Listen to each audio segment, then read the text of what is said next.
So what is radial balance? Hi everyone, it's Carol from Discover Interior Design, and I'm so glad you're here. In this video, I'm going to give you an overview of radial balance and also give you some examples of how we use that in our home. So let's get started.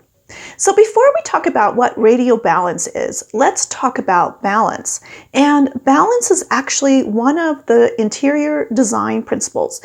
And the interior design principles can be thought of almost like a guide, making sure that we incorporate a number of different things into a design so that the design is both functional and beautiful. And balance is really letting us know a framework, a way to organize different elements, a way to arrange and group different things so that there's a sense of equilibrium and a sense of stability. So that when we walk in a room or we see groupings of different things on a wall, that we get a sense that there's some stability to that arrangement. And there are three different types of balance that we can use to group and arrange different elements. One of them is symmetrical balance, and that's when you arrange, say, a grouping of artwork over a sofa, and we are grouping everything around a central imaginary line.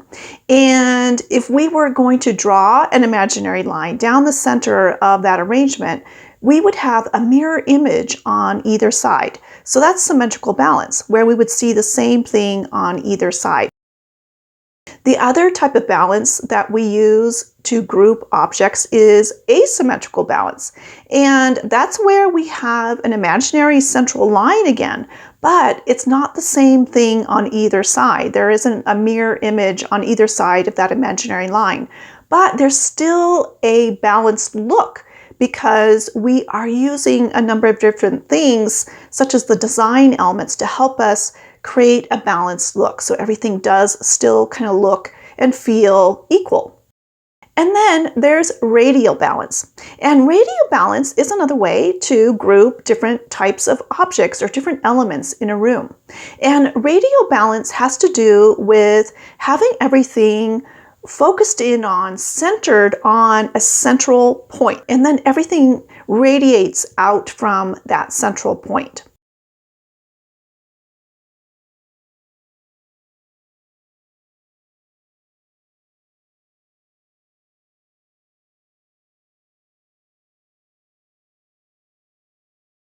And so there are a number of different examples in nature where radial balance is happening. We can think of a daisy where, that central area is the focal area and all the petals are radiating out from that central area. Or think of the sun with the central area and then with all the rays of light that are radiating out from that central area. We can also think of ripples in a pond. So throwing a little pebble into some water, and from that central point, all of these circles are radiating out from that central point. Or even think of certain types of shells where there is a central point and everything is spiraling out, out and in from that central area. And then when we think about architecture and interior design, that's where we can also see examples of how things were designed in a radial balanced way. So think of the Guggenheim Museum in New York City. That circular area is basically radial balance happening. It is a spiral type of form, so a form where everything is radiating out and kind of in on a central area. So all of those galleries and those walkways are kind of spiraling around a central area. And think of a round dining room table. We can think again about a daisy where maybe we have a round dining room table.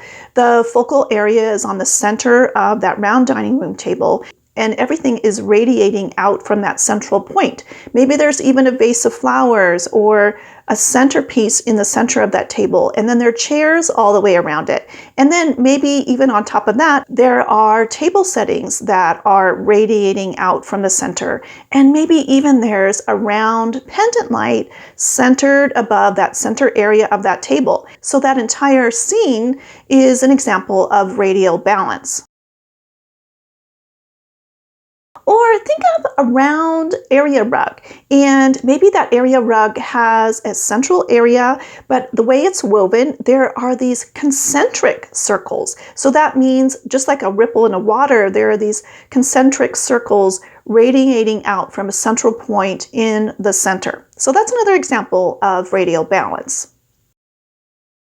And radial balance, just like symmetrical balance or asymmetrical balance, gives us a sense of stability because we're arranging objects and different elements in a room in a way that it helps it to feel stable and things are kind of organized and structured. And with radial balance, you can kind of think of it in two different ways, groupings of things in two different ways. One way is to think of it in almost like a static way, where we are just creating this nice arrangement of different elements. So that could be like a round side table, and then maybe there's a lamp centered right in that center, or a plant or a vase of flowers. And that's an example of radial balance, where it's just this nice setting, nice arrangement, and it just creates some stability to that little arrangement. But we can also think of radial balance in where it can create more movement. We can think of maybe a spiral staircase or a circular staircase. In both instances, those staircases are creating movement, literally, where we go up and down those stairs, but also just because of the nature of that circular movement or that spiral movement in a spiral staircase, it creates some movement as well. And then using radial balance is a nice way also to kind of add variety to a space. So say you have an open concept room where you have a living room area, and there's a dining room area, and a kitchen. So maybe in your living room area, you use symmetrical balance or asymmetrical balance to kind of create a balanced look to that space. But in your dining room area, maybe you used radial balance. You, instead of buying a square table or a rectangular table, you purchased a round table.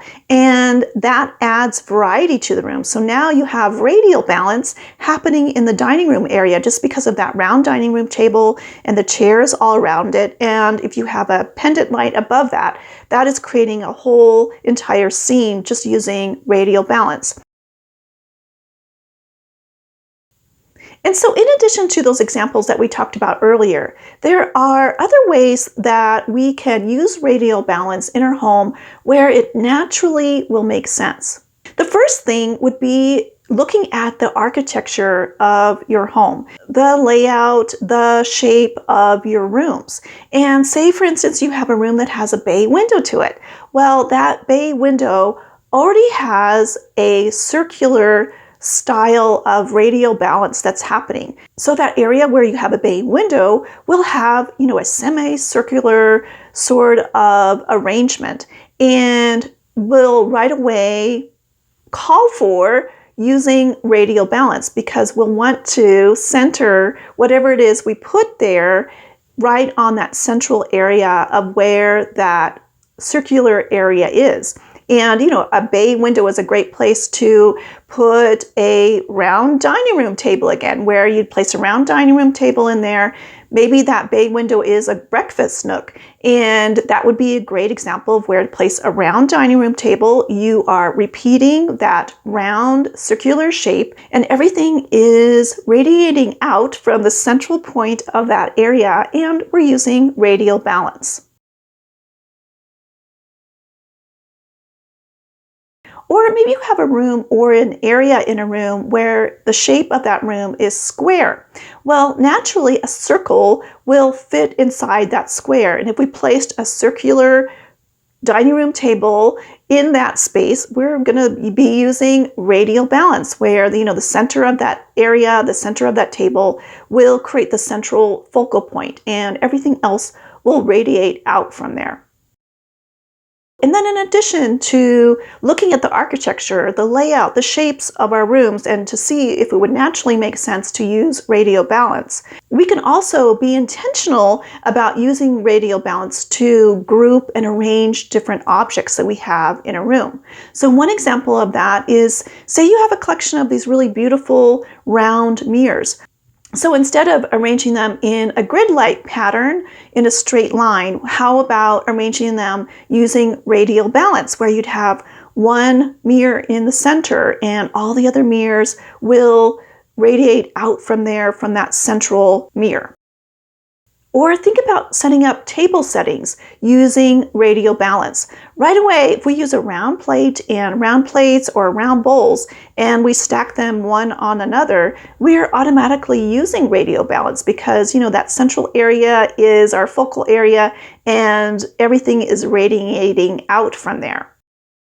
And as I mentioned earlier in the video, if you have a round table, whether that's a coffee table or a side table or an end table, every time you center something else right in the center of that round table, you're using radial balance.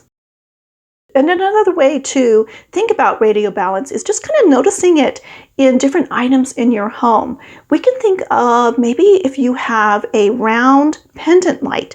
Well, that is using radial balance because everything is based on that central area, which may be like the light bulb itself, and then everything else is radiating out in an equal amount to create a balanced look.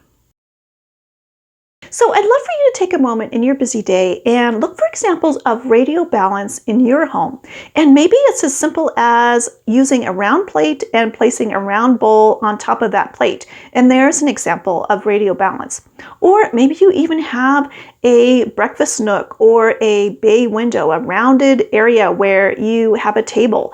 And that's where you are using radial balance. So share what you find out in the comments. And please share any other ideas or suggestions around this topic of radial balance in the comments as well. Thanks so much for watching, and I look forward to seeing you next time. Take care.